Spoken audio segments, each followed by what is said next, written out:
Selamat pagi Bapak Ibu Saudara-saudaraku yang Tuhan Yesus kasihi.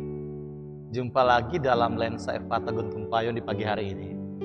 Mengawali seluruh aktivitas di tengah-tengah keterpanggilan hidup kita di hari ini, kita datang dan melandasinya melalui kebenaran firman Tuhan yang akan kita renungkan bersama-sama di pagi hari ini. Namun sebelumnya, mari kita berdoa. Allah yang Maha Kasih dan Maha Baik, kami bersyukur karena Engkau boleh tibakan kami di hari yang baru di pagi hari ini. Bersyukur karena Engkau menuntun kami melewati malam istirahat dan tibakan di hari yang baru. Terima kasih untuk keselamatan bahkan juga nafas hidup yang Engkau berikan bagi kami. Di pagi hari ini kami akan melangkahkan kaki kami dalam seluruh aktivitas di tengah-tengah keterpanggilan hidup ini. Namun mendahulunya kami datang melandasi dalam kebenaran firman-Mu. Jamah hati pikiran kami dan meteraikan kebenaran firman-Mu dalam seluruh hidup ini. Dalam nama Yesus kami berdoa. Amin. Bapak Ibu Saudara-saudara yang Tuhan Yesus kasihi, dalam acara Lensa Efata Guntung Payung di pagi hari ini, tema kita pada pagi hari ini adalah makan bersama sebagai rekonsiliasi.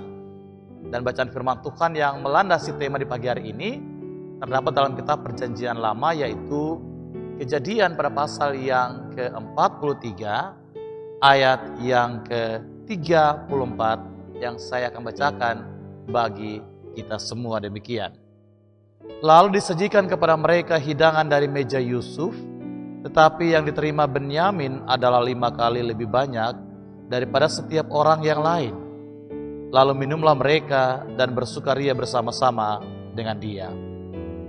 Bapak Ibu Saudara-saudaraku yang Tuhan Yesus kasihi, makan bersama sebagai rekonsiliasi.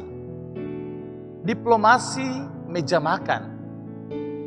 Mungkin kalimat ini kita pernah dengar di tengah-tengah perpolitikan bangsa Indonesia. Istilah ini sangat terkenal ketika menjelang pemilihan umum tahun 2019. Diplomasi meja makan ini dilakukan oleh Presiden RI yang kelima, yaitu Megawati Soekarno Putri. Dalam membangun kebersamaan dan menyamakan persepsi dengan setiap teman-teman politiknya. Maka Megawati mempercakapkan politik itu juga di atas meja makan. Misalnya saudara-saudara yang terdiskusi, kita lihat percakapan antara Megawati bersama dengan Presiden Joko Widodo menjelang pemilu tahun 2019. Meja makan bukan saja sebagai tempat keluarga ada dalam sebuah jamuan kasih. Namun di meja makan juga ada ungkapan syukur atas berkat yang Tuhan karuniakan bagi manusia. Yang bersyukur karena Tuhan sudah memberi makan dan minum. Tuhan sudah memberikan berkat-berkat jasmani untuk menguatkan tubuh bahkan kehidupan manusia. Tuhan memberi berkat yang melimpah dan itu disyukuri di tengah-tengah meja makan. Meja makan Bapak Ibu merupakan tempat di mana keluarga bisa juga ada dalam sebuah percakapan atau dialog. Meja makan bisa juga menjadi tempat untuk merekatkan yang terpisah, menyatukan yang terbuang. Di atas meja makan, semua punya kedudukan yang sama dan menikmati makanan atau menu yang sama yang ada di atas meja makan. Untuk membangun kebersamaan dan merekatkan kembali kekerabatan antara Yusuf dan saudara-saudaranya, untuk melepaskan kembali seluruh kangen rindu yang selama ini tidak tersalurkan, yang selama ini tidak tersampaikan. Maka Yusuf membuat jamuan makan bersama dengan saudara-saudaranya. Sebagai seorang pemimpin di Mesir, Bapak Ibu, Yusuf bisa saja membedakan tempat dia makan bersama dengan saudara-saudaranya. Namun hal itu tidak dilakukan oleh seorang Yusuf. Apa yang diperlihatkan oleh Yusuf, saudara-saudara, bahwa dia tidak membedakan antara dirinya dan saudara-saudaranya. Yusuf juga mengatakan bahwa Yusuf memiliki kerendahan hati dalam kebersamaan dengan saudara-saudaranya. Bahwa Yusuf tidak melihat kedudukan, harta, kekayaan, jabatan sebagai sebuah penghalang yang merintangi dia, merintangi dirinya untuk bisa mengasihi saudara-saudaranya, untuk bisa merangkul kembali saudara-saudaranya, untuk bisa kembali ada dalam kasih persaudaraan dengan saudara-saudaranya. Yakobus pada pasal yang keempat, ayat yang ke-10 mengatakan, rendahkanlah dirimu di hadapan Tuhan, dan Ia akan meninggikan kamu. Bahkan dalam Filipi pada pasal yang kedua, ayat yang ketiga dikatakan bahwa dengan tidak mencari keuntungan sendiri ataupun puji-pujian yang sia-sia. Sebaliknya, dengan rendah hati yang seorang menganggap yang lain lebih utama daripada dirinya sendiri. Saudaraku yang Tuhan Yesus kasih, kerendahan hati adalah kunci bagi Yusuf untuk bisa berdamai dengan dirinya, bisa berdamai dengan Tuhan, bisa berdamai dengan saudara-saudaranya. Yusuf tidak menendam, Yusuf tidak membenci saudara-saudaranya, Yusuf tidak marah kepada saudara-saudaranya. Yusuf tidak melupakan mereka. Yusuf tetap mengasihi mereka.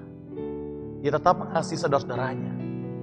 Dan meja makan menjadi tempat keakraban mereka. Tempat mereka untuk saling merangkul di antara segala luka batin yang pernah ada di dalam dan meliputi diri Yusuf. Bapak Ibu Saudara-saudara yang Tuhan kasih, apa makna firman Tuhan yang bisa kita petik di pagi hari ini di saat kita akan melangkahkan kaki di tengah-tengah aktivitas kehidupan kita? Yang pertama, Bapak Ibu, Tuhan selalu punya rencana. Tuhan selalu punya cara untuk menjatuhkan dan mendamaikan kehidupan manusia yang tercerai-berai, yang ada dalam keretakan, yang ada dalam kerapuhan. Melalui makan bersama di atas meja makan, terlihat bahwa tidak ada perbedaan antara Yusuf dan saudara-saudaranya. Yang ada adalah kasih yang mengikat dan menyatukan di antara sesama saudara. Yang kedua, firman Tuhan Bapak Ibu, kerendahan hati. Kerendahan hati adalah kunci bagi setiap kita, setiap orang, untuk bisa ada dalam kehidupan yang damai dengan sesama. Harta, kekayaan, kedudukan, jabatan kita di tengah-tengah dunia ini bukanlah sebuah faktor yang menentukan seseorang bisa dihormati atau tidak. Harta, kekayaan, kedudukan atau jabatan, semua itu diberikan oleh Tuhan kepada kita dan sifatnya hanya sementara. Semua itu tidak ada yang abadi. Karena itu, harta, kekayaan, kedudukan, jabatan tidak bisa menghalangi sebuah hubungan saudara, sebuah kekerabatan.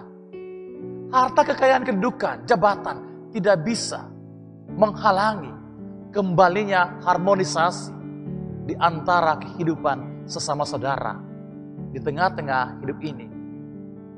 Yang ketiga, Bapak Ibu, meja makan bukan saja sebagai sebuah tempat bagi kita menikmati santapan yang ada di atasnya, yang tersedia. Namun meja makan juga, di atas meja makan terjadi sebuah komunikasi yang menghilangkan dendam, kebencian di antara satu dengan yang lain. Dan itu mungkin ada di tengah-tengah hidup kita. Lewat sarana meja makan, orang tua dan anak saling mengungkapkan isi hatinya. Keluarga saling mengungkapkan isi hatinya. Lewat media meja makan, setiap kita bisa mengungkapkan isi hati kita. Menyatukan perbedaan kita, menghilangkan rasa benci dan dendam di antara kita. Yang keempat, Bapak Ibu, pada saat kita akan melangkahkan kaki, menjalani hari kehidupan dalam aktivitas di sepanjang hari ini.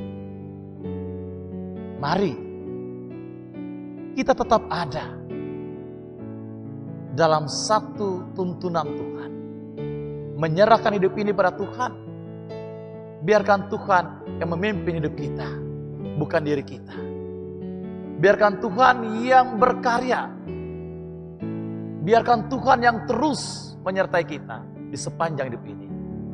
Selamat beraktivitas dalam menjalani hidup hari ini. Jadilah teladan sebagai anak-anak Tuhan di mana Tuhan menempatkan dirimu. Dan hadirkanlah kasih persaudaraan yang mengikat. Kasih persaudaraan yang mendamaikan. Kasih persaudaraan yang hidup dalam sikap saling mengasihi. Seperti Yusuf yang mengasihi saudara-saudaranya. Tuhan Yesus memberkati. Amin. Mari kita berdoa. Kami akan melangkahkan kaki kami di tengah keterpanggilan hidup hari ini. Karena itu kami datang menyerahkan kehidupan kami. Mohon kasih dan tuntunan Tuhan, lindungan, kekuatan, keselamatan. Tuhan karunia baik kami. Jadikan kami ya Tuhan, sebagai anak-anak-Mu yang menghadirkan kasih persaudaraan. Kasih yang mengikat, kasih yang menghadirkan damai dan sukacita. Lepas segala kebencian, dendam dari dalam diri kami. Dan mampukan kami untuk mengasihi tanpa batas, seperti Engkau Tuhan yang mengasihi kami tanpa batas. Terima kasih untuk firman-Mu. Meteraikan itu dalam diri dan kehidupan kami. Ini doa kami. Ungkapan syukur bahkan permohonan kami. Berkati kehidupan kami semua. Dalam keterpanggilan karya tugas pekerjaan, usaha, ataupun juga aktivitas di sepanjang hari ini. Dalam nama Yesus kami berdoa. Amin.